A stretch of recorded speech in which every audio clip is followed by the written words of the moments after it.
Hello guys! ముందుగా అందరికీ వరలక్ష్మి వ్రతం శుభాకాంక్షలు. ఈ వ్రతాన్నయితే నేను ఫస్ట్ టైమ్ చేసుకున్నాను. చాలా బాగా చేసుకున్నాను. ఫస్ట్ టైమ్ అయినా కూడా చాలా సక్సెస్‌ఫుల్‌గా కంప్లీట్ అయింది.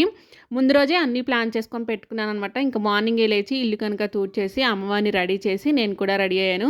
అమ్మవారికి నైవేద్యంగా పులిహోర, శనగలు, గారెలు, దద్దోజనం, పాయసం చేసి పెట్టాను.